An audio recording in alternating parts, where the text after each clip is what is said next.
I work as a sleep scientist. After my last discovery, I've refused to sleep for 3 weeks straight. I usually enjoy working in the sleep lab, but after what I discovered last night, I don't think I'll ever be able to sleep properly again. Since working as a sleep scientist, I've seen my fair share of terrifying and panic-inducing cases.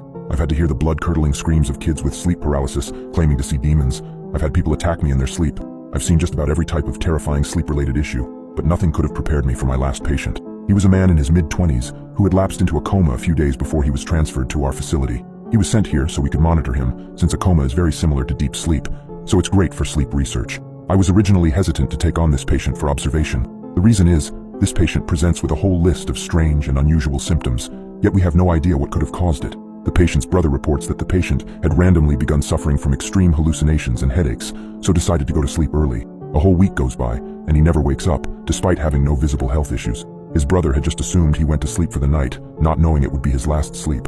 I knew it was going to be a challenge finding out what caused this, so I hooked him up to our monitoring machines and began with our usual process. But I never could have guessed the horrifying discoveries I would soon make. When I began monitoring the patient, I noticed something extremely strange.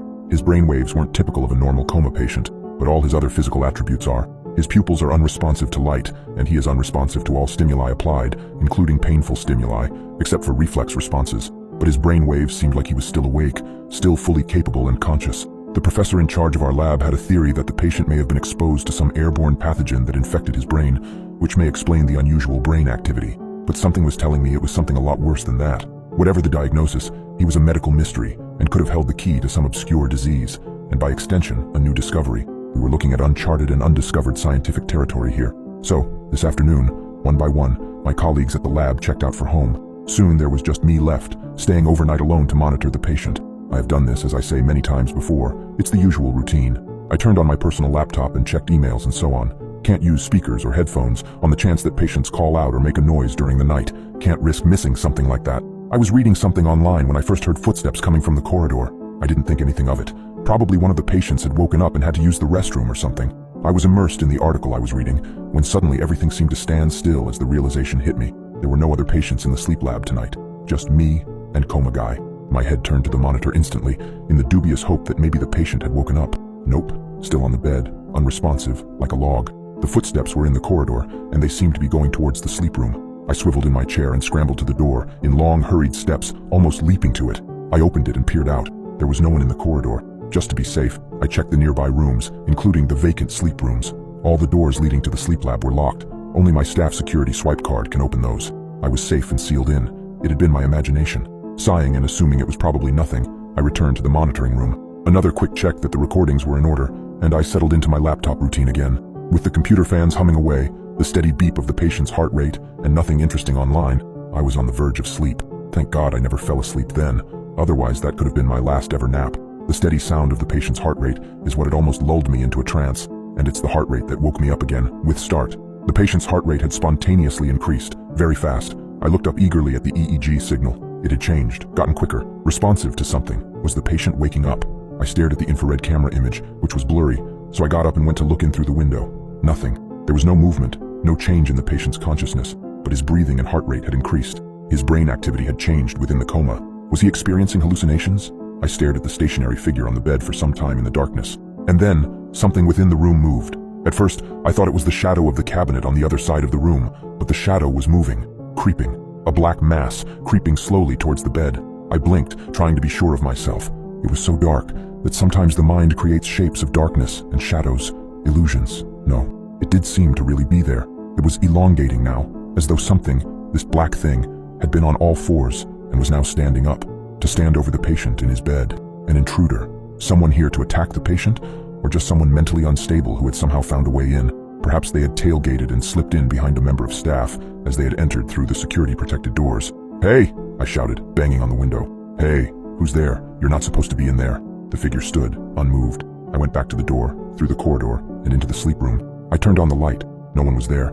There couldn't have been time to escape. If they'd exited the sleep room, they would have run into me in the corridor. How odd. Most likely a trick of the darkness. Just to be certain, though, I checked underneath the bed, and in the ensuite bathroom, and in the cabinet for good measure. Everything was in order. I looked at the patient in bed. I was now standing over the bed in the same way I'd imagined the shadow had done. The patient's breathing had returned to his normal pace. I went back to the monitoring room, and I looked at the screen displaying the camera view. I rewound the recording back a few minutes. There was nothing on there, no shadow. Everything was just like usual. Empty room, with the patient in the bed with nothing moving. Either my imagination was just playing with me, or I was experiencing some extreme hallucinations.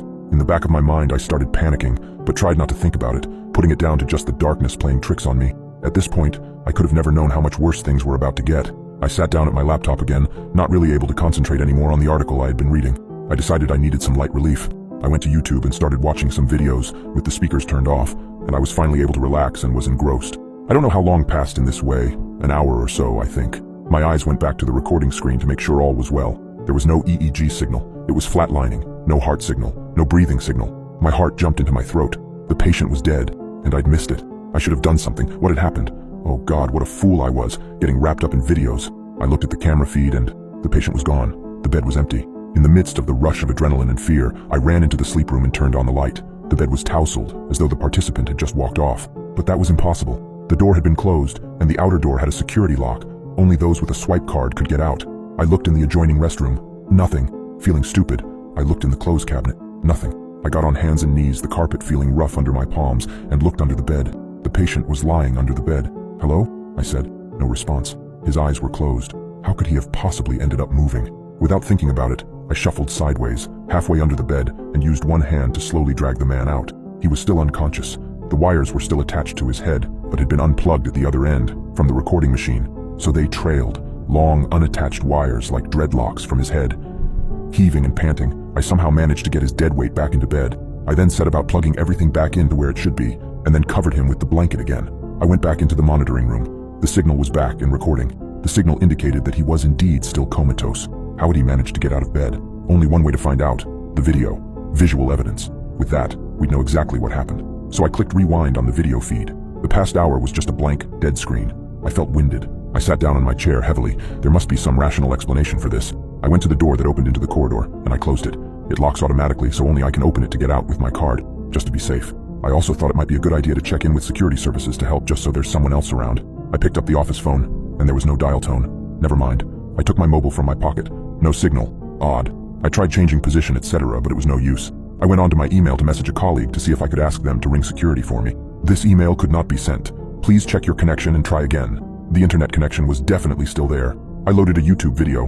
It was playing fine. I got to my feet to check the EEG screen again. Brainwave activity was as before, comatose. But his chin muscle signal was active. It meant that his mouth was moving. The infrared camera image was too grainy to tell, so I glanced at the window into his room. Indeed, his mouth was wide open, his chest muscles straining. He was screaming, unrelentingly. But his brain signals, he was still in a coma. Before I could mentally process this, the patient sat upright in bed. Here's the thing. There was no activity in his brain areas that should control his movement or muscles to move.